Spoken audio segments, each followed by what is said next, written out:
Hey guys, welcome to my legal classes. This is Ganesh Pujari, and in the series of Evidence Act, we were discussing chapter 2, which is all about relevancy of facts, covering from section 5 to 55. In this series, I am starting a mini series on the topic confession, and this is an introduction session on the same. Confession is covered between section 24 to 30, but here I am not focusing on any of the section. Here I am giving an introduction by giving the meaning of confession, the different types of confessions, and few important case laws. Why to waste time? Let's get into the only slide. Let's start the discussion by understanding the term meaning of confession. The simple meaning of confession says a formal statement admitting that one is guilty of a crime. Last few sessions we were discussing about admissions, and all we learned from those lectures, admission is an agreeing a facts in issue or a relevant fact. Like for example, if there is a murder by poisoning someone, if someone says that yes, I have bought the poison, now here the complete agreeing of guilty of crime is not there, but he is admitting certain facts in the issue. That is admission. Whereas in confession, what happens? The person says, yes, I have given the poison and murdered a person. Now that is complete plea of guilty, completely agreeing that I have done so and so crime. That is confession. Sir Stephen says confession is an admission made at any time by person charged with the crime standing or suggesting some inference that he has committed that offense. Here there is complete agreeing, saying that I have committed that particular crime can be seen. Whereas in admission there will be only agreeing of certain facts in issue or relevant fact. We don't have any definition for confession under Evidence Act, but we can take the meaning from section 17. Section 17 defines admission. It says admission is a statement made either oral or written form to admit a particular facts in issue or relevant fact. Whereas we can say confession is a statement made either oral or written form to admit guilty of a crime. Here what happens? The complete admission of the guilty of crime is available. That is what we need to remember. The confessions can be seen in different types. The first type is judicial and non-judicial confessions. What are judicial confessions? If any confession is made in front of the court, that is judicial confession. I don't think any further discussion is required on that, but the other part is non-judicial confession. Now, what are non-judicial confessions? These are the confessions which are made outside the court. Like for example, in the case law of State of Karnataka versus A.B. Nagraj, here what happened? There was a father and stepmother. They killed the daughter in a forest area and then admitted or confessed in front of the forest officer that they have murdered her. There was no one else except the forest officer was there. In that particular case, it was not admitted as a confession, but such confession can be considered as non-judicial confessions.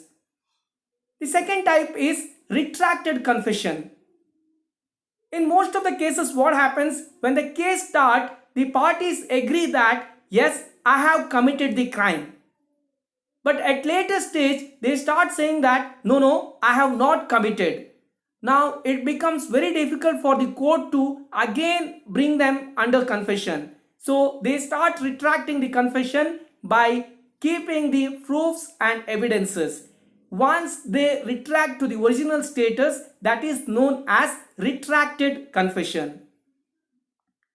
The third type is formal and informal confessions. What are formal confessions? These are the confessions formally made in front of the court. This can be also called as plea of guilty. However, one major observation we have to make is Article 20 subclause 3 discusses about prohibition of self-incrimination. The Indian Constitution restricts the same or prohibits the same. What are informal confession?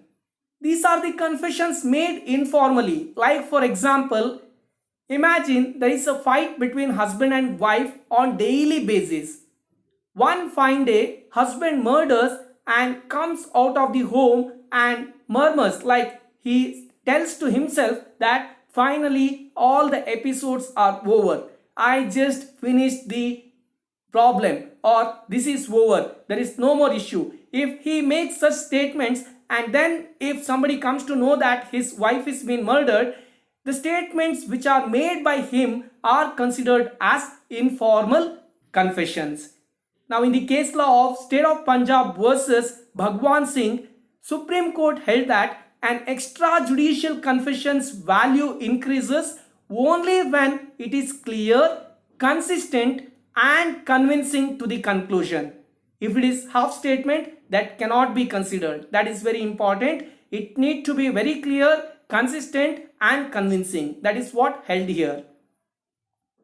The fourth type can be self and group confessions. Self confession is about a crime or offense committed by a person and agreeing them. Group is about a confession which is made for the entire group. If there are many people and committed, and if one or all the person confess, that is group confession. But here the confession done by co-accused cannot be considered as 100% agreeable, which is what held by Supreme Court in the case law of Panchu versus State of Haryana.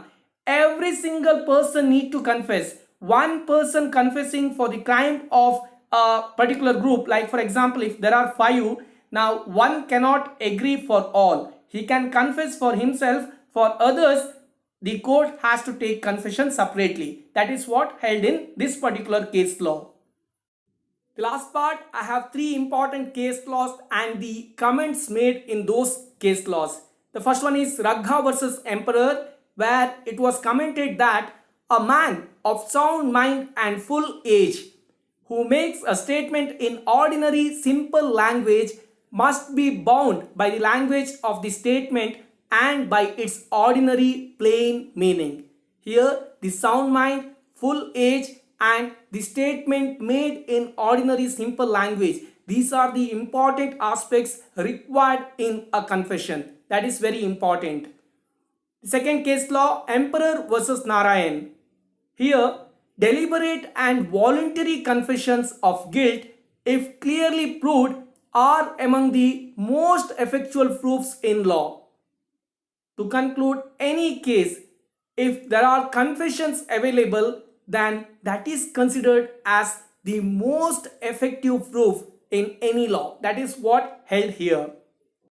The third and last case law that I am discussing here is Baburao Bajirao Patil versus State of Maharashtra. This is one of the landmark judgment as far as the guidance to the court are considered.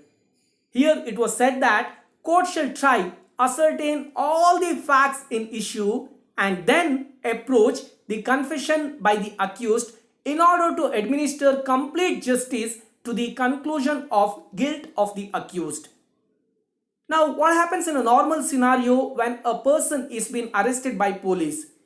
They try to take confession by him by using different approach. But court is not for that. Court is to ensure justice. To ensure justice, court needs to ascertain all the facts in issue. Court needs to consider all the relevant facts.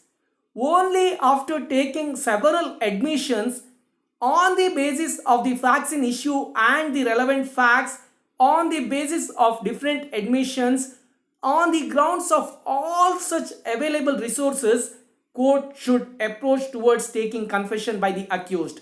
Till then, it should not do so. If it is hurried, then it is not good way of administering the complete justice. That is what held here. That's my time on the introduction part of confession. See you with my next classes, which will be covering section 24 to 30 in different other classes. Till then, thank you so much for subscribing my channel. Please like, share and comment my videos. All the very best for whatsoever purpose you are referring my channel, and thanks again.